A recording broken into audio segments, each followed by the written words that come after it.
Yeah. Big things that I push is that first rental property or that first property that you buy, you have to fight the comfort zone because the first property always is the worst one, and yours, I mean, they stole your kitchen, man, on the first property. So and I just want to let everybody know that's not. Start dealing with, things in the tens and hundreds of millions of dollars. There's always going to be, a bad actor here and there. So don't get discouraged by that too. I think the biggest thing with entrepreneurship and real estate investing in general is keep going. All right. Hey, YouTube, this is Larry, your mentor, your friend. I'm jumping in here. This is another episode on the Investor Spotlight. I'm here with a close friend of mine. His name is Jesse Lillo. He is one of the owners and founders of Pinnacle One Capital. Jesse has got a very interesting story that I had to have him on the podcast the YouTube show as soon as I found out how Jesse is. Jesse, how are you doing today? I'm doing well, my friend. Thanks for having me on. I appreciate it. Oh, Jesse, I appreciate you doing this, man, taking time out of your busy schedule. What I do here is we're working on getting people across the finish line for real estate investing. And awesome. I like to have other people back me up in the fact that real estate investing is an amazing vehicle for wealth creation. And I like to let people know that I'm a trucker. And if a trucker like myself can do it, then anybody can do it. So, and you've got a very interesting story. So I'm going to turn it over to you a little bit. So what's your early story? How did you get fascinated by real estate? Honestly, Larry, I got into real estate through an infomercial 18 years ago. So I was 17. I was on a hockey trip and it was 2 a.m. and this infomercial was on about tax lien investing. And the guy was selling a course and it was $500. So I bought it, showed up to the house, and my parents were like, "What are you doing?" So I went through the thing and I learned, a little bit about the tax lien business. The thing that interested me with it was that some of these areas pay between 15 and 18% annually. I'm like, that seems like a pretty good return, not knowing much about investing as a 17-year-old, just trying to figure it out. Worked with my parents. We started this LLC to go out and start doing tax liens down in Florida. So I do a lot of the research, the back end piece, and then my dad would fly down to the auctions down in Florida and go pick them up. That got a little less lucrative when the big guys got involved and they would just buy the whole book. So no matter what you were bidding, they were essentially buying it. So we transitioned. Went to college. After college, decided that we were going to start a different journey, and we got into house flipping. So my parents had moved to California at the time, and we decided we were going to start flipping houses. So learned the house flip space, joined a couple coaching courses, mentor programs, went through their things, and we got into an interesting niche that was, because we didn't have a lot of capital and we weren't raising capital at the time, we got into some out-of-state stuff. With a guy from LA. We had partnered with him and done a couple deals. We wound up doing 20-some properties with him before going on our own, but it was really a joint venture into doing some turnkey rentals, some flips for other people, smaller properties though. And then I was able to buy my first property for 17 grand out in Western PA, and I was on my journey, to become a real estate mogul, but we wound up running into a little bit of an issue on the first one. We put a little bit of money into it, did some sprucing up on the outside, and then we raised the rent $25. Now the rent was $450, $500 in that range. We raised it $25, and they ghosted us. We didn't hear from them, wondering what was going on. Tenants sometimes wound up driving out there from California, and when we got there, had an interesting surprise. We walked into the house and there was a bunch of stuff in the house, right? So it looked like someone lived there. No one was answering, no one was responding. But turned around the corner and the kitchen was gone. When I say the kitchen's gone, I mean the kitchen was gone. So you walked into an empty room. The cabinets, the countertops, the appliances, everything was gone. We spoke to one of the neighbors, and it seemed like these people had just moved out, and when they moved out, they took the kitchen, which was new. So that really sucked. Did you ever find the kitchen? Did you ever get the kitchen back? What happened? We didn't wind up we spoke to an attorney, and it was do you want to sue these people that probably don't have the money to pay you, or do you want to just put another kitchen in and have a write-off for this year? So we wound up doing that. We replaced the kitchen and deciding that maybe we didn't want to be in the lower income areas as far as trying to raise rents and do some of the higher end rehab work and things that we really wanted to do. So we after a few of those homes, we moved out of that market.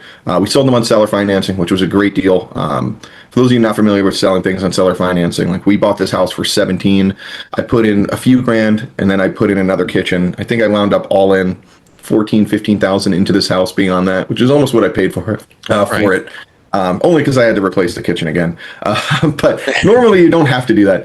But we wound up selling it on seller finance. I think we got like $20,000 down. We sold it for $59,900. We had a woman who was buying houses. She was buying one house for each one of her kids. She had six or seven kids, and that was kind of their retire. They're like, you graduate high school, you get this thing. Really cool way to build wealth for your kids. Something I'd probably want to do, eventually when I do have kids. But that evolved into some bigger flips out in the Pittsburgh area. We did some Airbnbs, some other types of projects, but then we got introduced over the course of the next couple of years into commercial real estate, and that's really where. That's really where like our portfolio and the scalability grew, really blew up. So we had, for the flipping business, it raised $4 or $5 million from just everyday people from LinkedIn, doing LinkedIn messages. A couple of guys I played hockey with. Personally, didn't have a lot of money. My father had passed away in 2017. He had connections to people in his work, but essentially they weren't going to lend money to some kid, right? So that was kind of out of the card. To establish yourself, definitely. Yeah. So that wound up taking a couple of years to just really get more credibility with people, and spending hours and hours on LinkedIn and messaging people. We're sending the maximum amount of messages per day, connection requests, and we wound up raising, over $4 million from that, and recycling that through our projects. And when we got into the commercial space, we thought it was going to be easy because we were able to fund the first couple deals with our existing investor base, and then we quickly realized that once you tap people out, they're tapped out for quite some time. So we got back into raising capital again to do larger syndications. We partnered with a group, did a couple self-storage deals. We partnered with a few other operators in the multifamily space. We invested passively in some deals to kind of learn it. Once we learned it, we started to do some co-GPs where we would join the team, help with operations on the business, some value add stuff, and then be able to get that share of the general partner piece. And that was able to help us grow that portfolio pretty nicely. And we're starting to exit some of those properties in the next couple of years, which is pretty awesome. By exiting, you mean payday? Yeah, exactly. Yeah. Exactly. Okay. So, just wanted to make sure, because I a lot of my viewers are relatively new to real estate, and one of the things that I like dealing with is mindset. So I talk to people about mindset, and one of the big things that I push is that first rental property, or that first property that you buy, you have to fight the comfort zone, because the first property always is the worst one, and yours, I mean, they stole your kitchen, man, on the first property. So and I just want to let everybody know that's not an every time event. Not normal. Yeah. That is not normal. You'll deal with shady people along the way, right? Like we've been doing this for 18 years. Out of that, there's been 3 or 4 people that we've had to, enter litigation and things against. And like, it's not fun, but it's like part of business, right? When you start dealing with, things in the tens and hundreds of millions of dollars, there's always going to be, a bad actor here and there. So don't get discouraged by that too. I think the biggest thing with entrepreneurship and real estate investing in general is keep going, because it's getting comfortable being uncomfortable. And a lot of it is uncomfortable because there's a lot of unknowns, and you don't know what you don't know. And that's unfortunately where a lot of people get hurt. But that's why it's nice to have a platform like this where they can tap into and start getting some education without having to pay, hundreds of thousands of dollars. Because I've paid over 6 figures for what we've invested into our education outside of what I did at college, right? Like, this is my real estate education has been well over $100,000 of, different coaches, mentors, programs, other things that we've gone through as we've evolved up the ladder. And today my partners and I have a little over 2,000 units and over 200 million of AUM with that business. So it's nice. And it's AUM is assets under management, correct? Yes. Yep. Yeah. Nice. So it's scaled significantly, and we found a great partner. I got lucky, I can tell you, Larry. I think I found 2 really great people to be involved with, and over the last several years, we've been able to build a lot of great things together. And I consider them my brothers, Patrick and Sean, and those guys are. It's hard to find people like that, Yeah. Yep. Yeah. And one of the things that I'm big on pushing is the fact that you've got to surround yourself by people doing the exact same thing that you're doing, because you don't know, like you said, you don't know what you don't know. And then people doing what you want to do. If you put yourself in a room with people that are smarter than you are, then you learn from them, and it Oh them yeah. helps you level up. And I'm, Jesse, you're one of my mentors. I bounce a lot of stuff off of you, which I am very thankful that you and I met. And that's Thank why you, Larry. I'm bringing your expertise to the masses now. I've got 125,000 subscribers, and they're all interested in knowing that it's possible for them to do it, and it is absolutely possible. And you had the bad experience on your first one, but your mindset was to keep going, not to let the bad experience affect you. And you just keep pushing and pushing and pushing. Now you guys have $200 million in assets under management, and that's amazing. It feels surreal sometimes, right? Because like I had a very limited mindset when I joined, into this kind of world, right? That, Mhm. I never thought when I drove by an apartment building a person owned that, right? I would just it's just not something we It's ever just think there. about, that a regular person, like you and I can go out and purchase these beautiful, apartment buildings and raise capital from everyday individuals, right? To go out and do this. And then we all get to own this thing together. And I think that that's the really cool part about this is like the stuff that institutions have been buying for so long is now available to us. And the It fact is. that we can just do this as a group and go out and get these properties is pretty amazing. And I think when you start to see that, your mind just kind of expands, right? And you're like, oh, Mhm. okay. I'm uncomfortable maybe at $100,000. Well, now think about adding a zero, and then if you're Oh yeah. uncomfortable at 1 million, then you add a zero, and then you're uncomfortable at 10 million, you add a zero. Like as you continue to elevate and go through this game, because it really is a game. We're like playing Monopoly in real life. We are. Like it's pretty fantastic to be able to just being a participant in something like this. I think It is. that it's something 18 years ago I would have never thought I'd be here, right? I thought I'd be owning maybe 10, 15 rental properties and sitting Two on the beach thousand somewhere. units is impressive. It's a lot. It's a lot. And between storage and multifamily, we got some ground up stuff we've invested in, and there's a few other assets in there, some car washes, land entitlement, things like that. But yeah, for the most part, the portfolio is pretty diverse. We've invested in quite a few deals. We've allocated a lot of dollars from funds into different platforms with different sponsors and operators. But you got to just keep trying different things. Yeah. Yeah. I like the multifamily space, but the last couple of years have been tough for They operators. have been. So, I don't think there's anything wrong with shifting. I don't want to get shiny object syndrome either, but Yeah.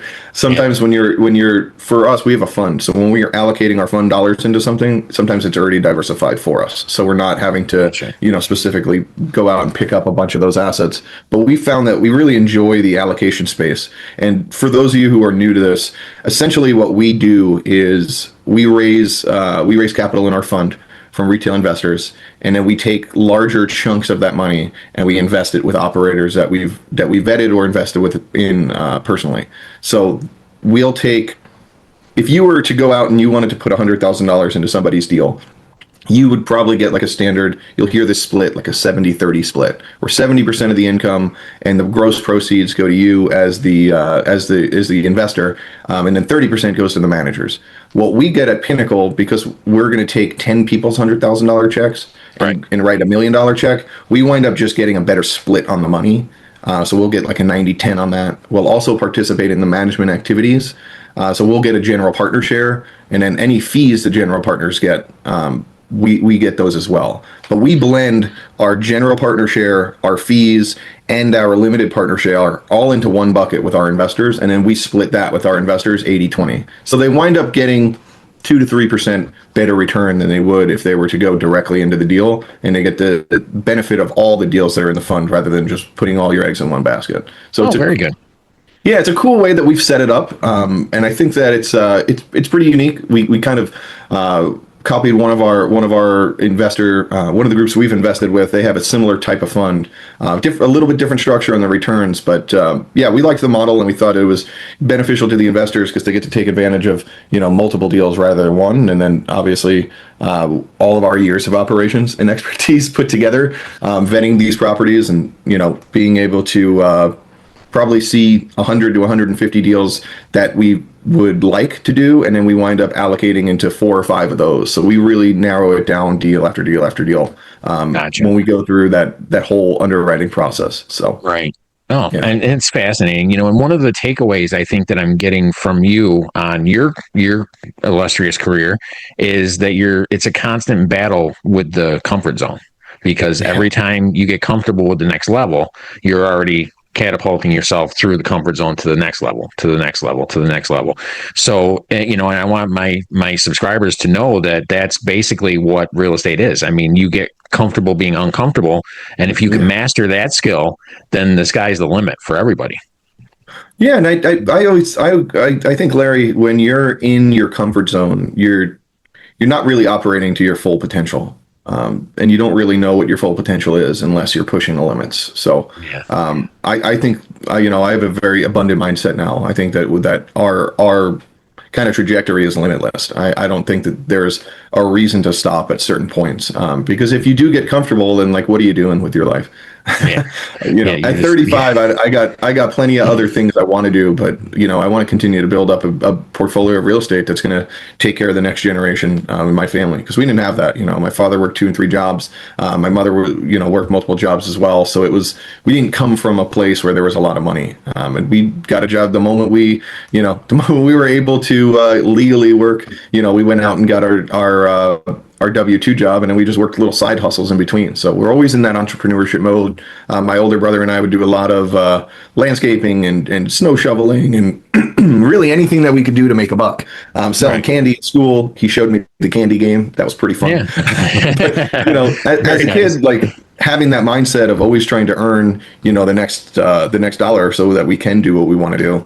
I Mhm. think that carried over a lot into where I'm at now, where like, even though we have all this real estate, I'm still looking for ways to like flip things on Facebook Marketplace and make a few bucks, Mhm. fixing up an old truck, or like there's always other things that I can do There to is. make a little extra cash. It's like that's fun for me. Yeah. That's an enjoyable thing. Like I know my fiance is looking at me sometimes when it's like 1 in the morning, I'm scrolling Facebook Marketplace. I'm like, I'm gonna find a good deal today. But Hey, you it's got to have your own relaxation methods. yeah, yeah. We're Yeah. always trying to figure out what we can kind of do next.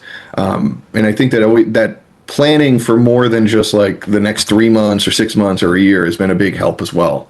Because when you start thinking about like, your life in 10 years and you really start thinking about what you want, I think putting that out in the universe, it really helps you to push towards that.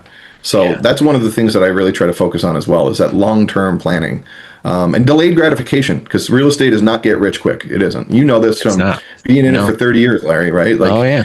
it's not get rich quick, but like this is a damn good way to build wealth. And It really is. if you stick with it and you continue to push, your first deal you may make $200-300 a month on, but hey, that's $200-300 a month that you're no longer working for. And when you get to the Exactly. point where you can replace your income, and then you get to kind of scale that business up, it's a fun place to be. I was lucky enough to be able to leave my corporate job in 2018 and do this full Oh, time. So very good. it's been over almost 8 years of doing this, and then we do advisory and consulting work as well. So that's like kind of our bread and butter while we wait for some of these bigger deals to sell. We do a lot of the consulting work. So we help multifamily operators and commercial real estate investors go from LOI, which is a letter of intent, to close. That's kind of the window we operate in. So Oh, very nice. make yeah, just making sure that they don't overpay for an asset, or they didn't miss anything on their due diligence. We go through a retrade conversation with the brokers. Retrading is essentially just if you offered $1 million and you find something in due diligence, and now I got to offer like 900, like that's a retrade. So you may hear I may use some commercial lingo, so try Oh, not to put it not out a there, but problem. I try to make it as simple as possible. But commercial real estate, there is another language to kind of learn. But once you learn like the acronyms and how people kind of speak in there, it becomes a little bit easier to understand. Yep. And there is the abundance mindset is huge for a lot of people, because a lot of people have that scarcity mindset where they feel like assets and resources are scarce in the world. When you really expand your knowledge and your know-how, I've had people say stuff to me about how I'm always like just going for my next deal, going for the next deal, and how I treat assets, resources, money, and everything. Like it's abundant. And I'm like, it really is, because if It you, is. your knowledge is what's valuable.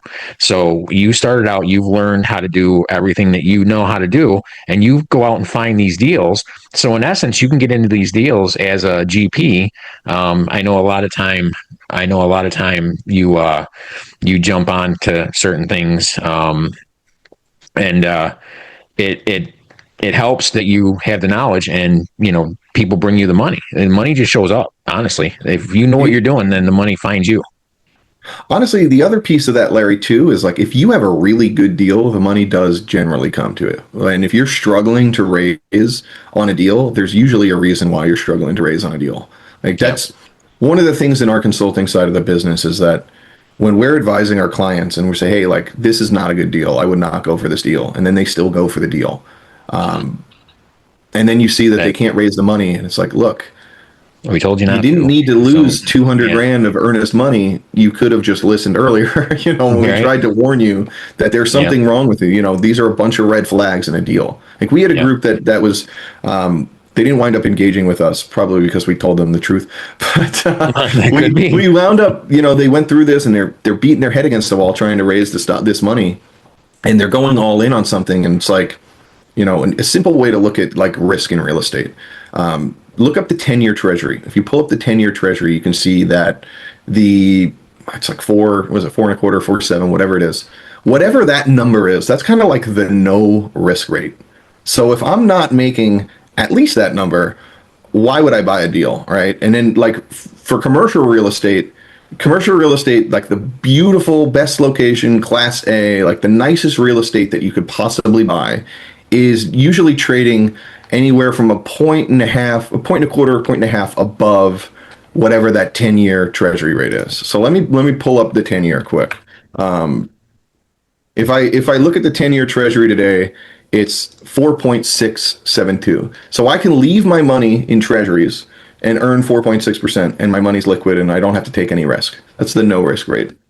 And when we see people that are trying to buy real estate at a 5% return, you're like, is it worth the operational risk to make that point zero, to make that 0.4%? It's Right. not, Yeah. but when you're buying a beautiful brand new asset, if it's going to trade at like, I'm trying not to use like commercial terms, Yeah. but Yeah. if it's going to trade at like say a 6% return, that's like, kind of that no risk rate. But when we're looking at deals and people are paying, 20, 30, $40 million for a deal, and they're buying it at or below this no risk rate, it's like, why are you there? There's nothing there for you to make. Yeah. That's Yeah. it's one of those things. It's like that's it's a simple filter before you go look at a deal. If it's not going to at least break this, nobody's going to want to invest in it. It's just like Yeah. you're not going to raise a dime if your deal is not making at least more than what I can do with the treasury, because the government pays. The Yeah. treasury bonds pay consistently. Well, that's a lot for one episode, honestly. Look what everybody has to look forward to. I mean, you're dropping 30 million, 200 million, 2,000 doors, so it's what real estate does. You catch the bug, and the next thing you know, you got, 300 million, $200 million under assets under management. So it's an amazing story, Jesse. If you could give them one piece of advice to finish up the episode, what would your one piece of advice be to the newbies? To newbies especially, don't be afraid to ask for help, because we all started with nothing, right? We all started at zero. Some people have income, some people have access to people and money and all these things, but for the most part, most of us in this business started with zero, and we didn't know what we were doing, but we brought value to somebody enough that they were willing to put their trust with us to help them. So find somebody when you're first starting. You don't have to buy it by yourself. Find somebody. Larry, I know that you work with a lot of people right now. Like, if there's a community that you can access or get into, like, find two or three people to work with. Find Yeah. somebody who's got a little bit more experience. If you're renting a house from somebody, talk to the landlord, talk to them, see if they're interested in selling it to you. Like, there's a bunch of things that you can really do in the beginning where, like, you just don't. If you don't have the money or you don't have the education, you can learn things along the way from other people. So just don't be afraid to like put yourself out there and ask a question like, hey, I'm looking to buy my first property. Is anyone else interested in doing that with me? You never know who in your network, who in the groups you're going to, if you're going to meetups, if you're going to RIA events, whatever those things are. You never know who you're going to find in there who'd be willing to help you, and a lot of people are willing to help you. That's what I found. I would not be in the commercial space if one person didn't come up and ask if I was interested in working with them. That was something that like I would have never even thought about. These numbers we talk about, they're a lot of it is vanity metrics, right? But like the core of it is that we're buying real estate so that the next generation of people beyond us are going to be able to benefit from this. And you can't get started if you don't just do it. Take the leap. The other one thing is, Larry, you mentioned earlier money, right? And money flowing and being abundant in your mindset. If you're scarce, if you have that scarcity mindset and like you're not willing to put time, effort, energy, and money into something, then you're just not going to get started. Money is a tool. Money is a tool to allow us to go out and do the next thing. It should never be your goal. So I know I dropped a couple things there, but like definitely don't make money your goal, because when you have a monetary goal, it's just not going to wind up being that beneficial to you. So don't be afraid to ask your money, question. the farther it is from you. Exactly. I found out. Yeah. So, yeah, exactly. Well, Jesse, thank you for sharing your knowledge with everybody. And, do you want to, I'm not sure what you usually do. If you like to tell people where they can follow you, where they can contact you. I like to help my audience find you. I appreciate that, Larry. So you can just find me on all social media platforms at Jesse DiLillo, JESSEDILILLO. I know it's a lot of I's and L's, but that's where you can find me. And then the right number of them. Thanks. And then for our for Pinnacle One, we are p1cap.com. So p1cap.com. And then for our advisory, it's pinnacle1advisory.com, or you can just go to p1cap and click the advisory button. Excellent. Jesse, thank you. You guys keep rocking it, keep showing up, and keep doing what you got to do, man. And real estate's going to happen for you. God bless. Have a good one. Love you guys. Bye.